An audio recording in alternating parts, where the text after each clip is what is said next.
Gênesis 13 diz assim: Subiu, pois, Abraão, versículo 1, do Egito para o lado do sul, ele e sua mulher, e tudo que tinha, com ele Ló.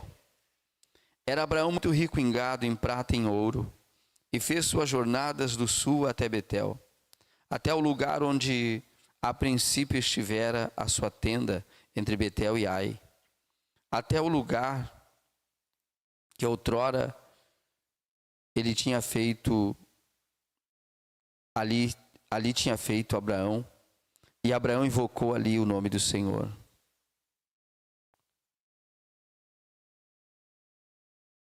E também Ló ia com ele, e Abraão tinha rebanhos, gados e tendas, e não tinha capacidade a terra para poderem habitar juntos, porque os seus bens eram muitos, de maneira que não podiam habitar juntos. E houve contenda entre pastores do gado de Abraão e os pastores do gado de Ló. Os cananeus e os perizeus habitavam então na terra. E disse Abraão a Ló: Ora, não haja contenda entre mim e ti, e entre os meus pastores e os teus pastores, porque somos irmãos. Não está toda a terra diante de ti? Eia, pois aparta-te de mim, e se escolheres a esquerda, irei para a direita, e se a direita escolheres, eu irei para a esquerda. E levantou Ló os seus olhos e viu toda a campina do Jordão, e era toda bem regada, antes do Senhor ter destruído Sodoma e Gomorra, e era como o jardim do Senhor, como a terra do Egito, quando se entra em Zoar.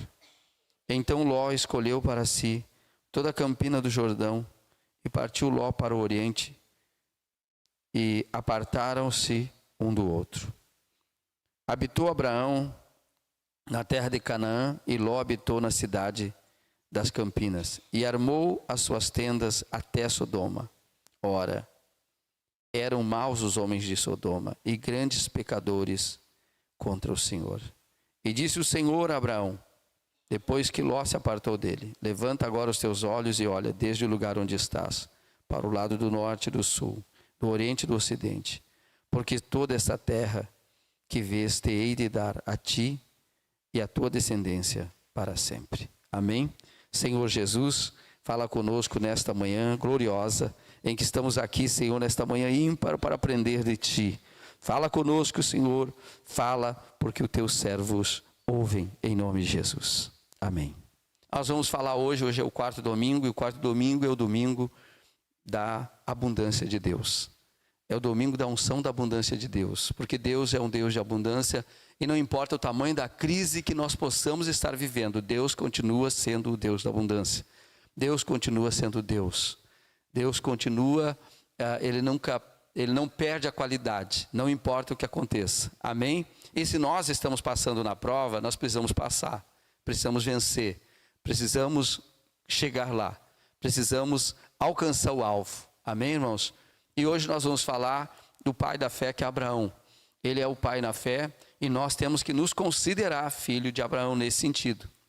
No sentido, porque temos que ter uma fé que imita, nesse sentido, a fé dele. Amém? Porque Abraão era um conquistador no deserto. Não era um conquistador numa terra onde tinha grandes possibilidades. Ele era um vencedor no deserto. No deserto. E se a gente parar e pensar entre deserto e entre escolher uma terra com árvores, uma terra com assim como a gente olha para o Brasil, por exemplo. Você olha para o Brasil, é um verde só, né, no mapa. É um verde. Aí você olha lá para Israel, você olha lá para aquele aonde eles habitam lá. O que você vê quando vê de cima? Não vê nada, não vê árvore, não vê nada. Você vê deserto. Você vê deserto. É onde eles habitam, é onde eles moram. E nós moramos num lugar que nós conversávamos com o Mori. Olha o tamanho das guanchumas. Olha o tamanho, tudo cresce, né? Tudo é assim. Então nós temos um lugar, se nós formos olhar, maravilhoso onde nós moramos. A nossa nação é maravilhosa, é um lugar maravilhoso, é um lugar de paz também. Paz, é um lugar de paz. E eles lá ainda assim vivem em guerra. É ou não é? Além de estar num deserto, ainda estão em em guerra, e nós achamos que a nossa vida é difícil, às vezes. Imagine, eles plantam no deserto, eles colhem no deserto, eles são uma das nações mais prósperas do mundo, o povo mais próspero do mundo. Para você ter uma ideia, eles são dono de mais das riquezas, de mais de 50% das riquezas do mundo pertence a eles. Para você ter uma ideia, pertence a eles. Diga, eu também sou filho de Abraão. Amém? Nós também somos filhos de Abraão. Somos uns filhos aqui, um pouquinho de filho aqui, um pouquinho de filho lá, que ele vai tendo. Em todas as nações, a bênção de Abraão transbordou para as nações e nasceram filhos de Abraão em todas as nações do mundo. Amém, irmãos? E quem são eles? Os homens e mulheres que creem, que fazem a diferença pela fé. Que pela fé verdadeiramente não brincam de religião, não apenas aceitaram, não são religiosos, eles aceitaram uma vida nova. Eles viram uma porta, entraram por ela. Essa porta é Jesus, que vem da descendência de Abraão e transborda para as nações. E todo aquele que entrar por essa porta será salvo. Diga glória a Deus. Será salvo, mas não é só salvo para morar na eternidade. Será salvo de tudo, porque Deus salva. Ele salva a gente da nossa situação. Que adianta uma pessoa que está passando por problema chegar aqui na igreja ou dizer que Deus vai salvar ela para levar para o céu. Ela não quer ser salva para levar para o céu. Ela quer ser salva do seu problema. Ela quer ser salva da sua situação. Então Deus, Ele nos salva da nossa situação e nos leva para a eternidade. Se nós quiser. Ele está pronto para nos ajudar. Então Abraão, ele é chamado por Deus e ele passou muitas lutas, muitas batalhas na sua vida. Tanto que quando ele estava no Egito, a mulher dele foi tomada dele, lá no Egito. E ele teve que aguentar firme, ele teve que ficar lá, esperando Deus agir. Mas os que esperam no Senhor renovarão as suas forças e subirão como a águia. E então, quando aquele faraó, que tinha tomado ela, colocou no harém lá para preparar ela para ser a esposa do faraó, Deus falou com ele: se tu tocar na mulher desse homem, todo mundo morre.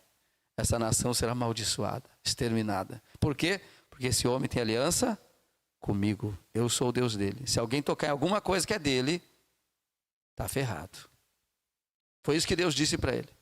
A Bíblia conta, irmãos, que então o faraó tremeu e pegou um monte de riquezas de ouro pelo que ele tinha feito e ele queria reparar o que ele fez. Então ele foi e deu tudo para Abraão. Entregou para Abraão as riquezas e disse: vai embora da nossa terra, vai embora. E Abraão chegou ali, passou por aquela luta, mas quando ele saiu dali, ele saiu mais rico. Diga glória a Deus. Mais rico, mais poderoso. E a maior prosperidade dele não era o ouro que ele recebeu, o gado que ele recebeu, os servos, até servos ele recebeu ali. Não foi isso que foi a maior riqueza. Foi a experiência com Deus. A experiência de deixar Deus guiar. A experiência de deixar Deus agir na nossa vida. Nós temos que deixar Deus nos guiar. Nós temos que deixar o Espírito Santo nos guiar, nos levar pelo caminho, porque Ele vai nos levar de valor em valor, de vitória em vitória. Agora, para ter vitória tem que ter antes o quê? Luta. Essa eu não quero, pastor. Essa pode ficar, eu não quero. Não, irmão, mas se você quer a vitória, você tem de passar pelas coisas, você tem que aprender. E a gente não pode ter experiência com Deus se a gente não passar pelas lutas, não passar pelas provações da vida. É ali que a gente passa a ter experiência com Deus. Amém? Então, a Bíblia diz que ele subiu e era Abraão muito rico em gado, em prata e em ouro. E fez a sua jornada para do sul de Betel até o lugar onde a princípio estivera a sua tenda entre Betel e Ai. Até o lugar do altar que outrora ali tinha feito. E Abraão invocou ali o nome do Senhor. Então, onde ele ia, Abraão levantava o quê? Um altar. Isso nós temos que aprender na vida. Aonde quer que você vá, você tem que abençoar. O altar é para abençoar. Então, onde quer que ele ia, ele colocava o altar lá, e ali ele cultuava a Deus, ali ele adorava a Deus. Então, lá no seu trabalho, onde você está, você tem que orar. Você tem que adorar a Deus lá. Você tem que levantar um altar lá. Amém? Todo mundo tem que saber que você é de Deus. Você não pode ser um crente secreto. Amém? Você não é um crente agente secreto. Você é a luz do mundo. Diga glória a Deus.